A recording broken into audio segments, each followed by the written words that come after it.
Welcome to the UltraCycling magazine show.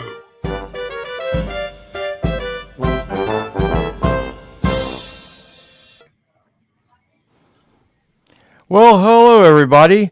Welcome to another edition of the UltraCycling magazine show. And my name is Jim Lawyer, and my gracious other host is Lee Kreider. Hey Lee, how are you doing tonight? Well, I've got a terrible cold, so I'm going to just get through the news here and go over to Studio B and watch it from there. Jim. Gotcha. Excellent. All right. Well, we've got a great show tonight. A local four-man team going to do RAAM, and they're on tonight to talk to us about it. But first, we're going to get to a little bit of news. And I guess the first thing I'll start off, Lee, is with the Race Across the East updates. Let me get it full screen here. Race Across the East is going to start in Blanchester. Wednesday, June 19th. It's a new addition to the RAAM family with RAAM and RAW. It's approximately 628 miles or 1,010 kilometers. Right now we're in good showing. We've got, here's a little bit more information on it. We got a lot of climbing, as you know, on the last part of RAAM. This is the same course as RAAM follows. Same finishing spot this year. So it's going to be a challenging race for the first time, so it'll be a great one. Right now, we're currently at 5 two-person teams, 1 four-person team, and 12 solos, and we're capping the total entries this year to 55 riders. So right now, we're at like 26, I believe. And here's the breakdown of the USA, Brazil, Great Britain, and Slovenia. So right now, we're in the standard registration period till the February 29th. So if you want to save a little bit of money and still get registered, you got plenty of time for the standard. And then we go late from March 1st to March 15th. Okay, and we got a little video here from Marko. Yep, I forgot about that. Let me find it real quick. I got it. Okay, my name is Marko Baloh. I'm from Slovenia. I did RAAM quite a lot. Actually 10 times. So I was very happy that the race across the East came up, because I was kind of, when you're doing RAAM, that's the last 600 plus miles of RAAM, more or less don't know what you're doing. So I always wondered how this part looks like. I mean, I've done it. So it's actually now it's Atlantic City again. So it's only 3 times I did that part, but I don't recall a lot of it or any of it. So I always wanted to do it on fresh legs, on fresh mind. So this is a perfect chance to do it in a race. I mean, if there wouldn't be a race, I would do it someday. I wanted to do it as a training ride or something. Do it in a couple of days. So this is perfect. Combine it with racing. So seeing the last part of the course on fresh legs and fresh eyes, fresh mind. Yeah, so far there are still a couple of starting spots up for grabs. So I invite everybody, think about it, join us. It's going to be the first time. So inaugural race is going to be something new.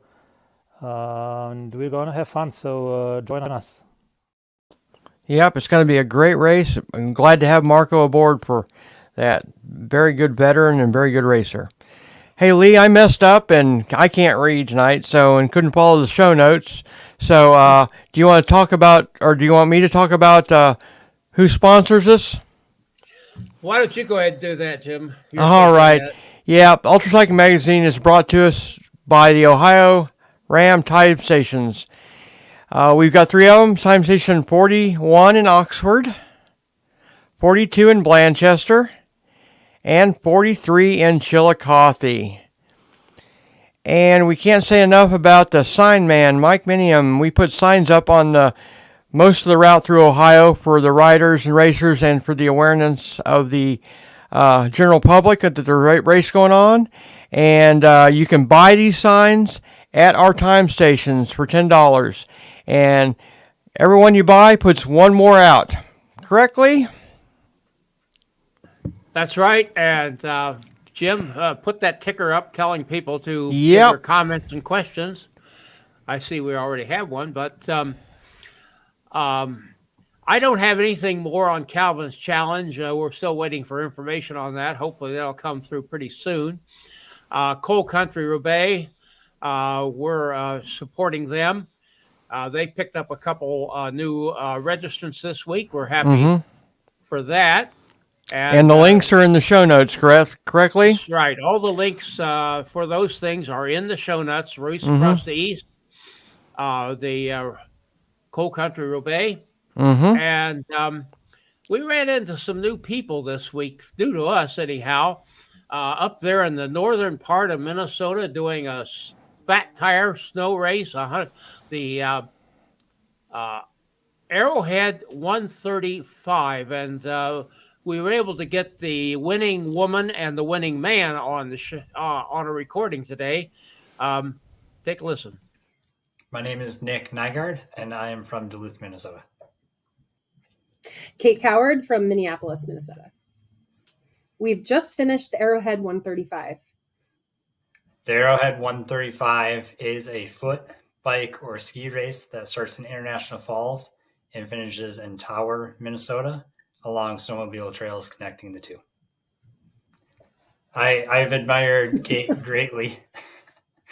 I've followed along her adventures throughout the years, and I have the highest, most respect, and she gave a great performance, and she did so without utilizing the checkpoints and aid stations along the way, which is even more impressive. Well, I admire Nick because, I mean, look at what he did in his first Arrowhead. It's pretty incredible. That is a really hard course. And I would say, people ask me what year has been the hardest, what conditions are the hardest. And it feels like every time there's something that's really hard, but this year definitely served up a lot of challenges. So way to persevere without knowing what to expect around every corner, very literally. This is my first time doing the race. Temperatures this year were roughly high 20s to low to mid 30s throughout the day. Yeah, according to my Garmin, most of the day was, 31 to 35, somewhere in there. Yeah, I've so this was my 11th time on the trail, 9th race, because I've done it twice outside of the event. I think -40 has been I think we started at -40 last year, actually. So between this year and last year, there was nearly a 60-degree difference. And that was a very different experience. My time this year was 25 hours and change. Kate, yours was, if you want to, Sure. 25 hours, 23 minutes. My time was 24 hours, 37 minutes. I stopped 3 times at neutral aid stations, one being a gas station, one being a lodge, and one being kind of a pop-up tent in the woods. So yeah, I stopped and resupplied during those 3 points. So I raced unsupported, which meant that I could not partake in the 3 checkpoints. I couldn't go indoors, couldn't accept help from anyone, and basically had to bring my own food and water. And I intentionally chose not to bring enough supplies to boil water. I had my rear tire kept going flat, and there was sealant leaking out. So I kept having to stop to pump that up every 20 minutes or so. And then eventually whatever was happening fixed itself. And I was able to, that was due around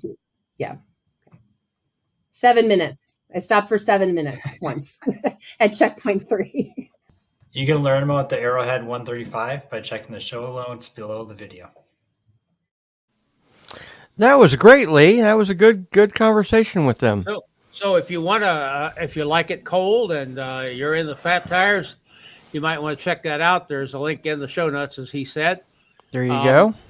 And next week, Jim, yes, we're going to go to Austria. Team Floro, 4-person team, a little younger than today's team, so they're not really competing with each other, except they always do. Mm-hmm. And we're looking forward to that. And with that, Jim, I'm going to check out here. Okay. And just let you wrap this thing up, okay? All right, and I'm going to do one more bit of housekeeping. Also next week, we're going to be at the Adventure Summit at Wright State University Expo with a bunch of other people, and we'll have a little booth set up with the UltraCycling magazine stuff, and we'll have info on Coal Country, Sebring, Calvin Challenge, I hope, and more. So come on out there and see us out there. It's a good time. So what I'm going to do now is bring on the members of our team, Lithko. We got Rob, and we've got Robert and Sean. So guys, you guys are doing this crazy thing called RAAM this year, aren't you? Yes, sir. We are. Excellent. You want to tell us a little bit about the team, and you're doing a 4-person, correct? We are. We're doing 4-person. We have Eddie Walker, who is Eddie and I did a 4-person team in 2021. Eddie also did the 2-person team in 2019. We have Rob, who has done a lot of cycling that he can talk about in a little bit. Very seasoned racer, and also Bob Duncan, who's not feeling well, and Bob's been in the cycling game for like 15, maybe even 20 years. So, excited to tackle this challenge together. Excellent.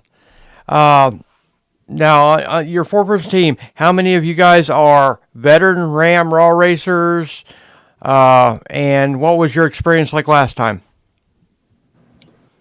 Two of us are veterans. Well, Bob Duncan crewed in 2019, so he knows a little bit about what he's up against. Our experience in 2021, we finished second overall. Excellent. It was a great race, great learning experience, and we wanted to take what we did well and do that again, and then what we can learn from to improve and to hopefully claim a victory this year overall. Okay. Gotcha. Been doing a lot of training, getting ready for this. You have any events you're going to before Race Across America, or are you just going to train all the way up through the point? Yeah, we have several events that we've decided to do as a group. We've picked some races that hit some milestones. So we're doing the 8x8 in Brown County, Indiana. And we have a North Carolina training weekend going to Black Mountain area and riding Mount Marion in mid-May. There's a couple other, I don't even know how to pronounce the one. That's a big gravel race down in Tennessee early. So the few events that we're trying to sprinkle in to put some milestones in our training plans. Excellent. Now, with that training, are you taking the crew that is going to be with you during RAAM to get them trained also? Or talk a little bit about your crew also and your crew chief. Yeah, we're also, and I forget the date. Maybe you remember it, Sean. It's like March 13th or something. We chose the date where we're going to start just west of Batesville and then take the actual route across Indiana and then ways across to Ohio and take a lot of our crew with us and practice on the actual route, getting used to the route books and turns and switches. So we are also going to do that. I'll start talking about the crew, and Sean can jump in because there's some veteran crew members that were that helped Eddie and Sean on their 4-person team, and then I think Eddie on a 2-person team. So each of us have kind of committed to getting 3 or 4 crew members, and we've been very successful. We have I think we're up to 15 person crew that we've assembled. And that team's working very hard to think through the details and all the planning, the vehicles, the hotels, and really use the experience that some of the team members have had in the past and really be flushing that out. Excellent. Yeah, our crew chief is back from 2021, Lisa Helmstetter. Mm-hmm. She did a really great job in 21. So we bring back her with her experience, and we bring back probably about a half a dozen folks that have crewed before, whether 19 or 21. So that's a tremendous help to have some folks that have experience to join us back again. And they know what they're up against as well. So Gotcha. Excellent. Super happy with that. Yep. So being a 4-person team, are you going to break up into two-man teams to ride, or are you just going to rotate, or what's your strategy for this race? We probably do a little bit of both. Okay. There, Sean. Yeah. Well, last time in 21, we essentially went. The 4 of us were on the whole time. Okay. We just rotated through. So we know we'll probably do a little bit of that, and then there's a couple of times I think that we'll break down and go 2 by 2 where we know we can, which is a little easier to do that. So we plan to do a little bit of both. Excellent. Now, as far as your crew vehicles, are you doing RVs, Sprinter vans, or what's the idea behind that for you guys? Yeah, we were fortunate to get one of our sponsors as United Rentals. So nice. We have United Rentals providing us our vehicles as part of our sponsorship. So we're excited about that, and they're going to supply us a group of vehicles for us and the crew that can support what Sean was talking about as our various strategies across the country. Excellent. You guys got it going then. Awesome. Do you want to talk about any of your other sponsors real quick and let us know who they are? Yeah, sure. So like it says on the promo, it's Team Lithko is the and there's a lot of construction related sponsors that we've assembled to help Team Lithko and this RAM team. Whitecap, United Rentals, the Hartford, Bank of Montreal, BMO, Altus Pumping, Willis Tower Watson Concrete Supply, and Alston Construction have all come together to support the Team Lithko and this RAM 2024 team of, there's going to be 20 of us, including our social media team, I think, getting us across the country. Excellent. And we've got links to your website and your charity, which we'll talk about here in a second, on the show notes on the UCM page. So you want to talk a little bit about what charity you're writing for? Yeah, no, we're Concrete Cares is a charity that's been in the concrete construction industry for a while, and it's really focused on cancer, often childhood cancer, and it's a 501c3 that raises funds to support families and the children facing cancer in their daily challenges and daily lives. They help pay for costs that are incurred when medical costs are a big deal. So it could be anything from rents and mortgages, utilities, assistance with getting to and from treatments, food, clothing, and in some cases, sadly, afterlife expenses. Yep, I agree with Danny here. So awesome. That's a great cause to be part of. As far as lost my train of thought. Lee's normally the one driving this, so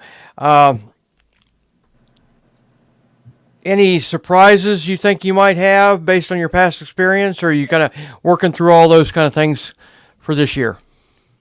We're working through those things. Again, the benefit that we have are we have some experience, so we hope we won't have too many surprises, but inevitably there'll be something pop up, whether it's weather or you name it. But we hope to have all the contingencies in place to battle those and push through any obstacles that we come against. So, gotcha. Now, as far as equipment, are you all going to bring like multiple bikes? Like a climbing bike, time trial style bike for the flats. Is that the plan? And do you all ride the same type of bike, or are you all different? We play. Yeah, each one of us will bring 2 bikes each. Each one of us will have a time trial bike and then a road bike, a climbing bike. Rob and I actually will probably be the more focused time trialers, ascenders, flatlanders. Eddie and Bob will do most of the climbing. Okay. Not that Rob and I won't. Some of the more punchy stuff we'll probably end up on, but that's our plan of attack for now, anyway. Gotcha. Now, are you bringing a mechanic with you, or you guys handle your own stuff when you're off the bike? We'll have 4 guys that are capable of wrenching on the bikes, so we'll have that'll be critical for us. We did learn from that last time. We didn't have enough mechanics when some were off duty or sleeping. Yep. So we should have 2 and 2 on at each time is the goal. Excellent. Now, as far as crew, do you have a plan to how they're going to sleep and all that wonderful stuff, and go through that procedure?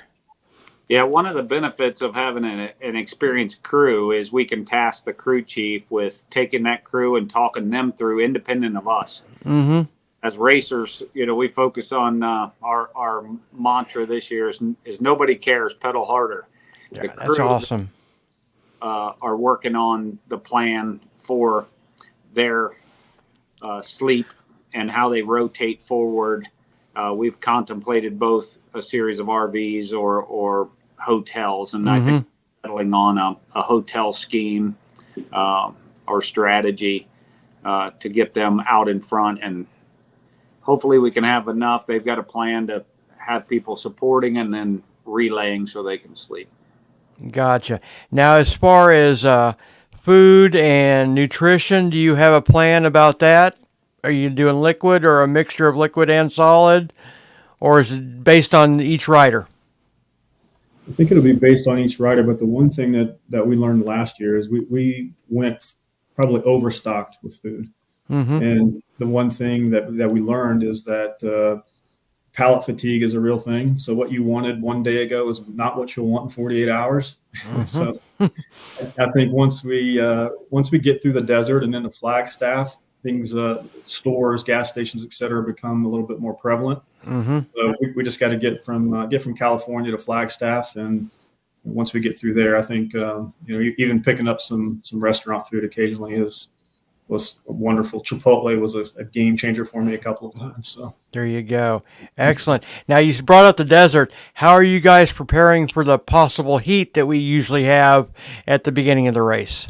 Yeah, we have 2 of us that enjoy the heat, and 2 of us the heat will melt us. So we may even have different strategies amongst the 4 of us, because Sean and I don't do well overheating. So we got to figure a way to have ice or cooling to keep our temperatures down. Eddie and Bob seem to not be bothered by it. So gotcha. And do you have plans once you hit this area and going east for the Appalachians with the humidity and stuff? Is that going to bother you, or do you have plans for that? What we found last time was the heat of the desert. Everything felt cooler even at 90 degrees coming out of the desert. So given the fact that we're from the area, from Ohio, Indiana, Ohio, Midwest, we're used to the humidity to a degree. But nylon socks, those kind of things, they were my friend, making ice bags and putting them in the back of my jersey when it got too hot or too humid. So that's the likely way we'll combat it. Cooling vest, maybe. Excellent. Well, is there anything I missed, or do you guys want to talk about real quick that you deem important about your team or your other sponsors or anything like that? Super thankful for our sponsors that have picked up us and helped us get ready, and supporting us financially and otherwise with vehicles and everything that they've done. We're so incredibly thankful for that. Excellent. Robert, you have any add-ons? No, I think that's right. I think Sean said it. We really appreciate all these sponsors come and support us, and this crew signing up to do something that is, hopefully all in 10, 12 days with transportation out there, across and back. Yeah. of torture. So our job is the easy part. We just need to train hard and then get on the bike and pedal and keep our ears open and our mouths closed and pedal harder. There you go. I like your mantra too. That's awesome. And I'm sure that our time stations here will be full of people cheering you on as you come through Ohio, being based in Ohio. Yeah, so we welcome anybody that wants to come out and cheer these guys on, definitely. And we can't wait till you guys are coming through and on your way to a good finish. Awesome. Appreciate that. So, yes. And we're sorry Eddie and Bob couldn't be on. Let Bob know that we hope he gets better soon. Thank you. And if we don't have any other questions from the audience, we'll go ahead and see if we can find our Greg Zuber to get us out of here. And we really appreciate your time and best of luck on RAAM this year. And again, we'll look forward to seeing you guys come through. Will you guys hang with us till we get done? All right. Thanks. Sounds good. Thank you. All right. Let me find Greg real quick. Here we This go. is Gregory Zuber, thanking you for watching and sharing. Music by Kevin MacLeod.